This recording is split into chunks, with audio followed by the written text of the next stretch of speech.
What up everybody, Dylan with Magical Cams here. In this video, I'm giving you guys an update on this Bioactive chameleon Vivarium. A few months back, I made a video showing everybody and instructing everybody on how to build one of these DIY Bioactive chameleon Vivariums. So since then, some of the plants didn't make it for one big reason, which I'll get to. And since I addressed that and put in new plants, this Bioactive Vivarium is doing phenomenally. The isopods are reproducing, there's no mold, so that means the springtails are doing their job, and everything is just going astoundingly in here. So I'm going to get you guys in the Vivarium, and I'm going to show you what I did, and stay tuned to the end of the video for something really freaking cool. Alrighty, so I went ahead and changed some things in here. I went ahead and added a mister in the back, which you can see, and then I added some more pieces to this to the right side of this front misting assembly, just because the devil I had on here before wasn't really getting all of the plants watered, and some of them were drying out and dying, including this bromeliad. It wasn't doing too hot. And speaking of hot, another thing that really kind of made this wither like that was the fact that I had a heating bulb right here on the left. So I went ahead and replaced that with another one of these Sansi 40 watt LED bulbs, which I showed you guys in the first video. So anyway, I took out that and put a second one, and since then it's a lot brighter, and all the other plants in here are doing phenomenally.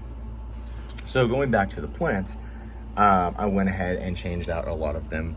The first one being this silver one in the back, which is a Pilea pubescens silver cloud, and I'm going to give you guys the scientific name and the common name if I know it. If I don't get the pronunciation right, don't get mad at me. I'm trying really hard.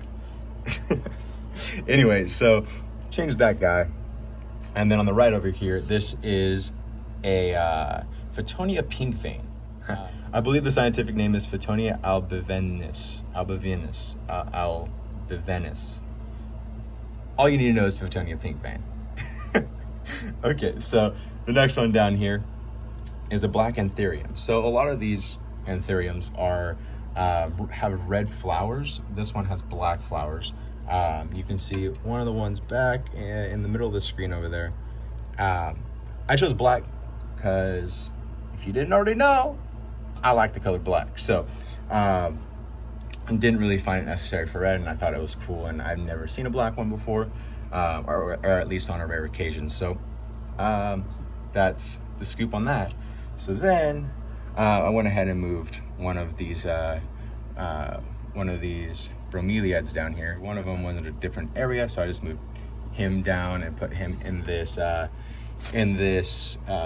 this sphagnum moss that I put the other one in.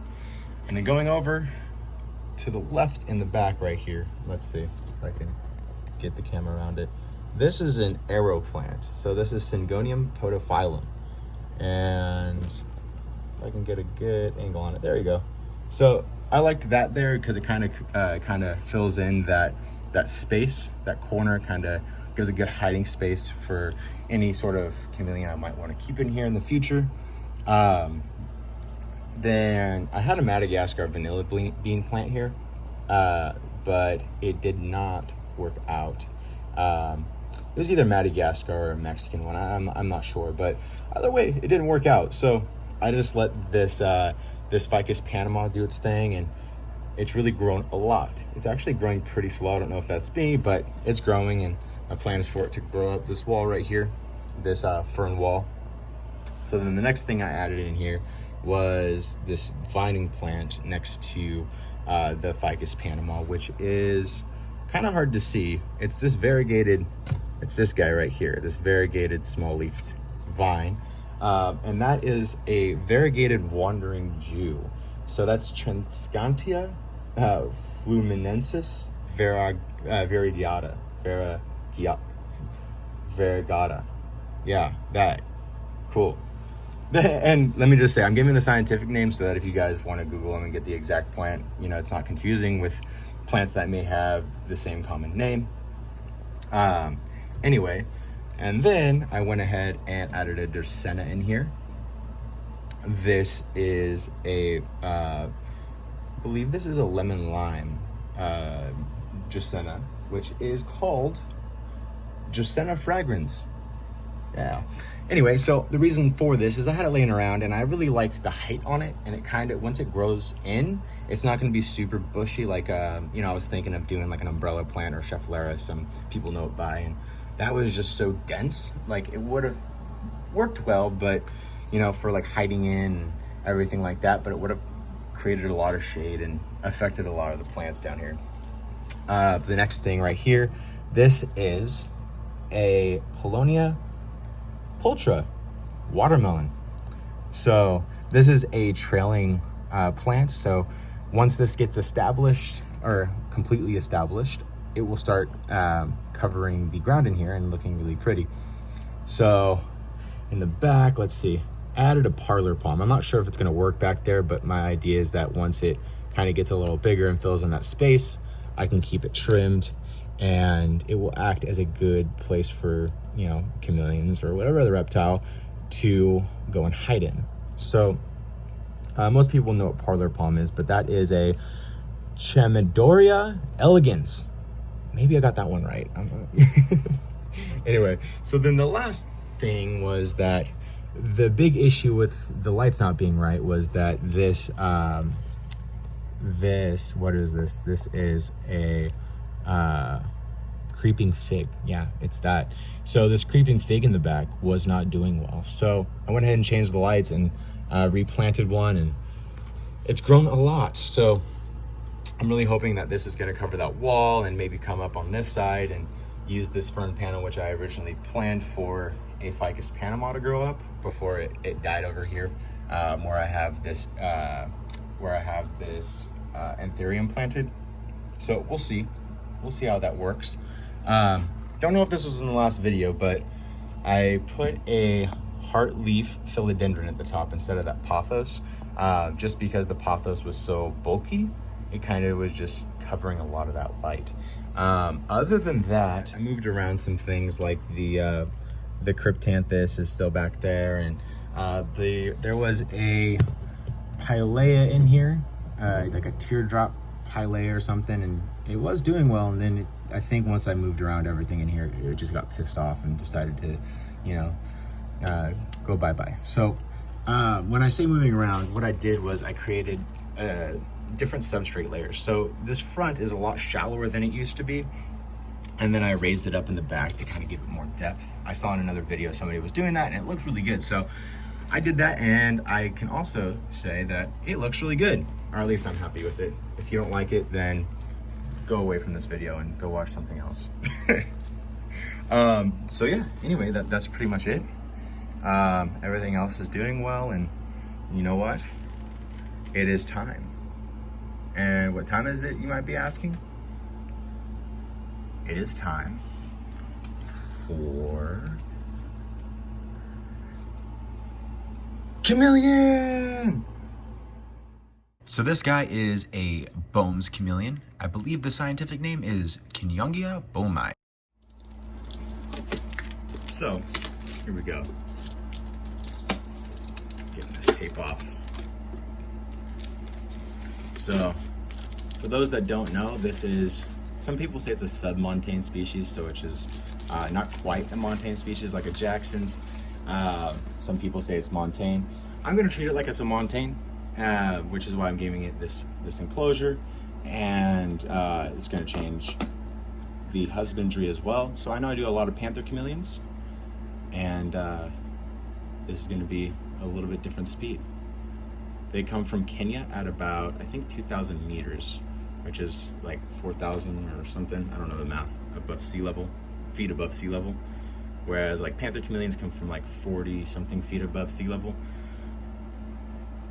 which is a lot drier than what these guys like. So hang on a second, I can't really get a good view on this. Let me turn the, alrighty, check this guy out. Look how stunning he is. And you just look at the snout on this guy. Amazing little creature. So he's got some blues on his arm and under his gular pouch and greens. He's just very, elusive looking to me, and he seems really healthy for a wild caught. I'm surprised. So let's go ahead and get this guy in his new home.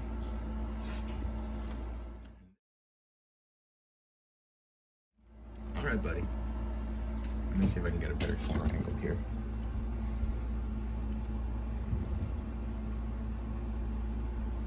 There you go. Go on.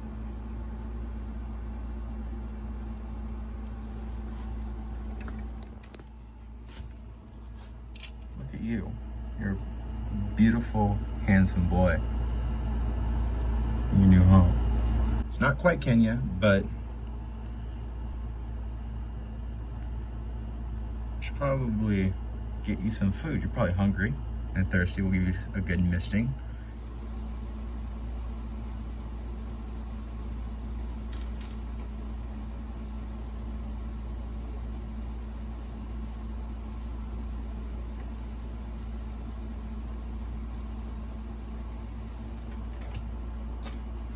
So just a quick misting, give them some surfaces to drink off of, and this mister will go off on its own here in like the next 30 minutes. Give them a good misting, and then we got some feeders here, some fruit flies and small crickets. Let's see if he'll eat on camera.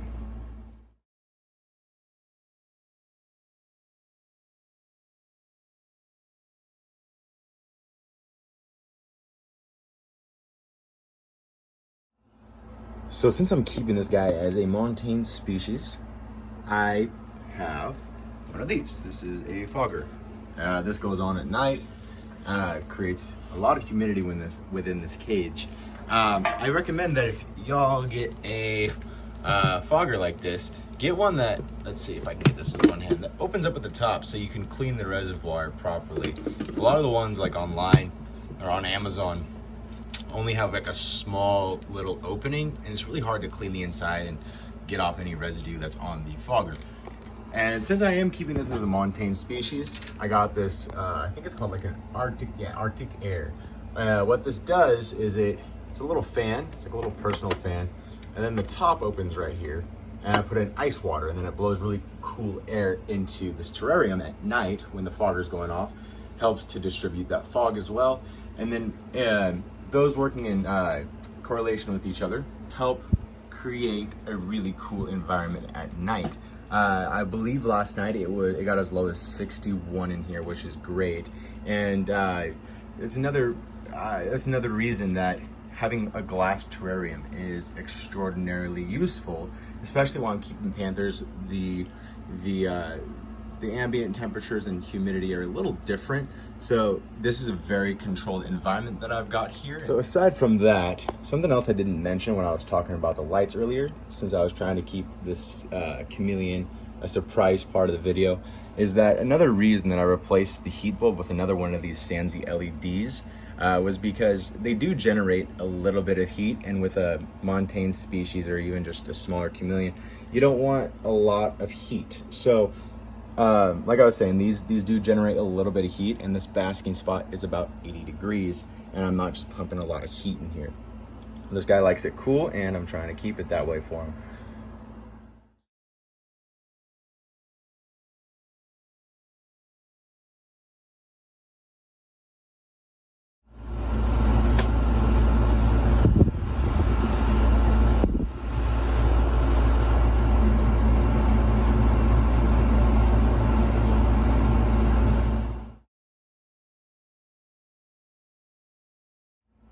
This guy is doing well. It is day 3 with him at this point, and he's been eating really, really well. He doesn't seem to like hornworms. You can see a hornworm right there, but he really likes his crickets, and I'm dusting him with the Arcadia Earth Pro A. So he seems to be doing well, is active. He seems to be settling in a little more. He was trying to get out for a little bit and wasn't really happy with where he was at, but today he's posted up and he's just chilling. So hopefully this continues to go well, and hopefully these plants will start to grow in, and I'll replace more if I need to make this little guy a spoiled, happy little chameleon.